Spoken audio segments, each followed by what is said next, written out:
di pagar, dan anehnya 9 lembaga termasuk Pak Sugeng Angkatan Laut sudah pernah memeriksa pagar ini dan sudah menemukan bahwa memang ada pagar 23,3 kilometer. Dasar hukum tentang pemagaran pernah oleh warga ini ditabrak dengan perahu kapal kecil gitu ya. Begitu bolong kan bisa untuk akses, jadi bisa langsung horizontal, nggak perlu memutar-mutar. Ternyata ada orang dari otoritas PIK itu yang menghalangi, suruh balik lagi begitu. Apakah tidak lebih baik ini kita perhatikan? Tanah kita tarik kembali, hak rakyat kita kembalikan.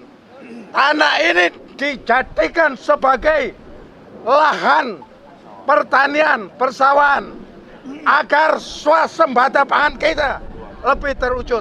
Daripada kita buka hutan yang masih rimbun. PIK kedua adalah pekerjaan ringan. Sama saja kita membuang biaya, tetapi tanah kembali, hak rakyat kembali.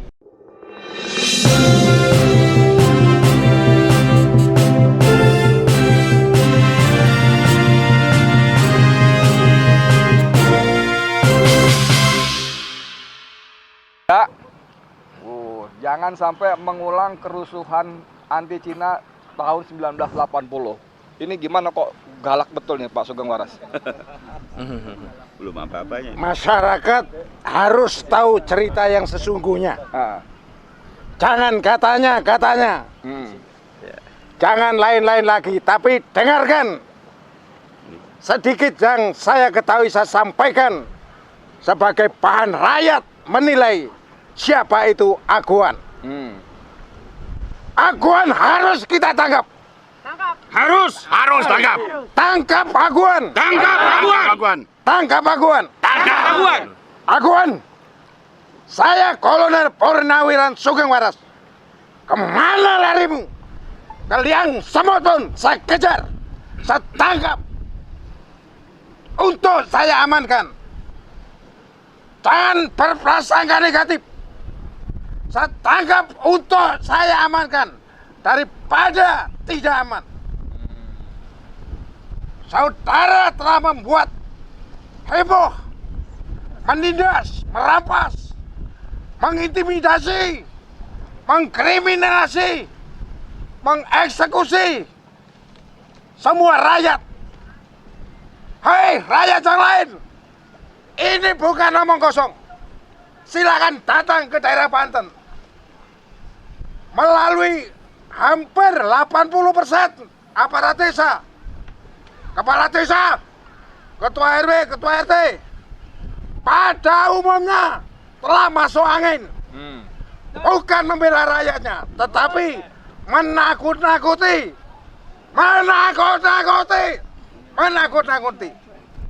Saya sudah simpan dokumen ini. Sekali lagi jangan pernah ragu. Saya bukan berdasarkan kebencian, tetapi keprihatinan. Masyarakat Indonesia, ini terjadi hampir di seluruh wilayah tanah air. Tetapi ini kali saya menekankan, semua berpandangan kepada PIK. Ada PIK 1, ada PIK 2, dan selanjutnya. Semua sudah dipolitisasi, sudah dikaburkan oleh Aguan. Ternyata Aguan adalah seorang pembohong, seorang pembual. Ada kalanya dia membual sebagai penyumbang terbesar. Saudara-saudara ingat, hasil pemerasan, hasil perampasan dijadikan sumbangan. Tidak akan berkah. Siapapun yang disumbang, ingat kata-kata saya. Anda yang menerima sumbangan atau Anda yang menerima imbalan dari Aguan, itu uang haram. Uang haram. Ingat, tidak lama Aguan akan tertangkap, akan diadili, dan akan diberikan sanksi. Oleh karenanya, saya menghimbau kepada Kapolri harus serius, harus sungguh-sungguh menegakkan hukum di Indonesia. Yang terakhir yang tidak kalah penting, kepada Presiden yang baru, Presiden Prabowo Subianto, saya minta agar peka dan peduli dan serius terhadap masalah ini. Ingat, rakyatmu di bagian sini betul-betul tertindas. Ada yang belum dibayar digusur, ada yang tidak mau menjual, tetapi dipaksa kiri kanan melingkar, itu yang ditimbun tinggi, kemudian dia jadi kolam di tengah-tengah. Ingat, pengurukan Sungai Cisadane adalah jalan kesejahteraan, jalan kesuburan tanah-tanah lapak, tanah-tanah sawah di daerah ini. Tetapi akibat itu ditimbun, maka aliran sungai tidak ke sawah. Ini sama saja pemaksaan. Ini sama saja pemaksaan. Saudara Presiden, ada saran dari saya. Perhatikan sungguh-sungguh PIK 2 ini. Karena wilayahnya hampir mencapai lebih dari 200 juta hektar. Kalau misalnya kita umpamakan itu dijual kepada aguan dengan harga 60 sampai 75 juta per hektar, apakah tidak lebih baik ini kita perhatikan? Tanah kita tarik kembali, hak rakyat kita kembalikan.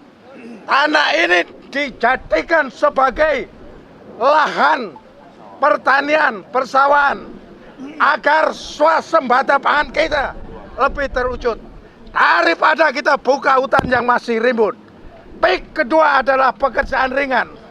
Sama saja kita membuang biaya, tetapi tanah kembali, hak rakyat kembali. Demikian, sekali lagi, dengarkan suara rakyat. Merdeka! Merdeka! Merdeka! Merdeka! Merdeka! Merdeka! Assalamualaikum warahmatullahi wabarakatuh. Waalaikumsalam warahmatullahi wabarakatuh. Kepada seluruh rakyat Indonesia yang saya sering menyatakan bahwa di PIK 2 ini sudah terjadi negara dalam negara. Bagi yang membantah bahwa itu tidak terjadi, fakta menunjukkan, mohon maaf, ini di belakang saya, ini sekitar 1-2 kilometer, itu terlihat laut yang sudah dipagar, dan anehnya 9 lembaga termasuk Pak Sugeng Angkatan Laut sudah pernah memeriksa pagar ini dan sudah menemukan bahwa memang ada pagar 23,3 kilometer. Anehnya tidak ada satu lembaga pun termasuk Angkatan Laut yang berani menyatakan siapa yang membangun pagar. Jadi bagi pihak-pihak menyatakan tidak terjadi negara dalam negara, saya katakan mulai dari Kosambi sampai Tanah Arah sana, sampai sana itu sudah tidak ada negara. Bapak bisa bayangkan Angkatan Laut nggak berani menyatakan siapa yang memagar itu. Dan mereka sudah menemukan bahwa itu ada pagar. Ini faktanya di belakang ini dipagar dan nelayan tidak bisa masuk lagi karena sudah dipagar. Sampai sekarang tidak ada yang berani. Jadi mohon maaf yang membantah, ini mereka belum bangun, mereka belum bebaskan, mereka belum menguasai, tapi sudah terjadi negara dalam negara. Apalagi sudah menguasai. Jadi bagi yang masih membela bahwa tidak ada negara dalam negara, PIK 1 sudah terbukti. Dulu mengibarkan bendera saja merah putih di jembatannya tidak boleh. Wartawan mau datang masuk ke pantai diusir. Sekarang mereka belum dapat hak apa-apa, laut sudah dipagar dan seluruh lembaga tidak ada yang berani satu pun menyatakan siapa yang memagar. Ada apa? Artinya, apakah kita masih merdeka? Nah, oke? Kepada aparat, baik TNI, Polri, lihatlah negaramu sudah dijajah. Terima kasih. Assalamualaikum warahmatullahi wabarakatuh. Takbir! Akbar! Mantap. Sebentar, saya mau nambahin dikit.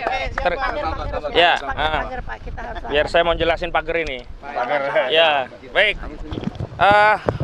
Seluruh rakyat Indonesia, saya hari ini bukan hanya omon-omon melalui persidangan, bukan melalui konten, bukan melalui podcast. Kami hadir langsung di Pantai Cangkir, di daerah Kronjo, di Pulau Cangkir, daerah Kronjo, ya Kabupaten Tangerang, masih NKRI. Sekali lagi saya tegaskan, ini masih NKRI, bukan Negara Kesatuan Republik Aguan ya. Ini Republik Indonesia gitu. Tapi anehnya kita lihat di situ ada pagar-pagar yang dibuat, informasi dari warga itu punya pik yang menghalangi akses warga untuk melaut dalam rute yang paling cepat untuk sampai pada lokasi tangkapan ikan. Sehingga masyarakat atau nelayan di sini rata-rata kalau mau melaut itu harus cari rute memutar keliling kira-kira 10 km berkelilingnya, tergantung juga tujuan sebenarnya.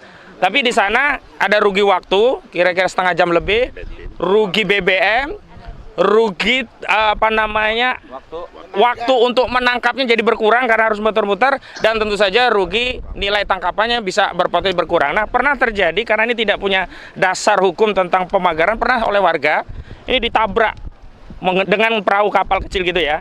Begitu bolong kan bisa untuk akses, jadi bisa langsung horizontal, nggak perlu memutar-mutar. Ternyata ada orang dari otoritas PIK itu yang menghalangi, suruh balik lagi begitu. Nah, ini harus dapat perhatian dari Pak Presiden Prabowo, karena tidak boleh ada tindakan menghalangi akses publik, karena laut ini milik publik, akses publik, semua harus bisa mendapatkan manfaat dari laut. Tidak boleh ya dihalangi oleh otoritas private tanpa dasar hukum yang jelas. Sementara kita sudah tahu, bahkan keterangan resmi dari PIK 2, lokasi PSN itu hanya ada di 1.755 hektar yang itu ada di Kosambi, tidak sampai ke Kronjo gitu loh.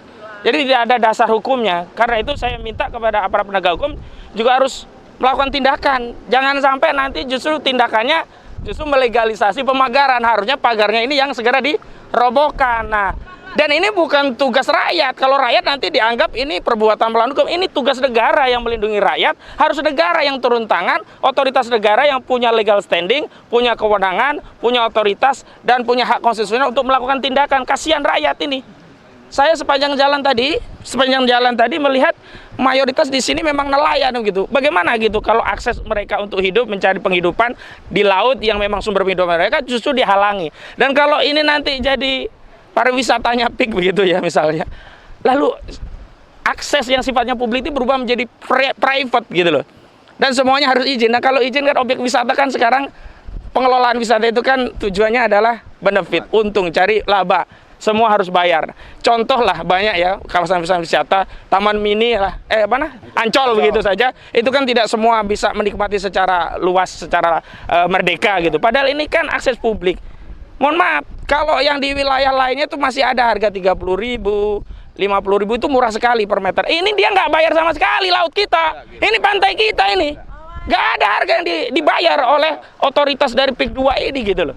Jadi sekali lagi saya menambahkan, ini adalah kunjungan saya ke lokasi langsung. Ini bagian dari upaya mitigasi kami ke lokasi yang menjadi korban atau terdampak langsung proyek PSN Pantai Indah Kapuk 2 yang sebenarnya PSN-nya hanya di 1.755 hektar, tetapi dinarasikan sampai ke Kronjo ini. Dan pagar ini adalah bukti narasi PSN tadi. Sebab kalau nggak ada dasar hukumnya, dari mana dasarnya dia bisa memagari? Kok bisa ada otoritas yang lebih tinggi daripada negara? Nah, inilah yang menjadi ancaman negara kita. Ada negara di dalam negara. Lawan atau lawan? Lawan! Terima kasih. Assalamualaikum warahmatullahi wabarakatuh.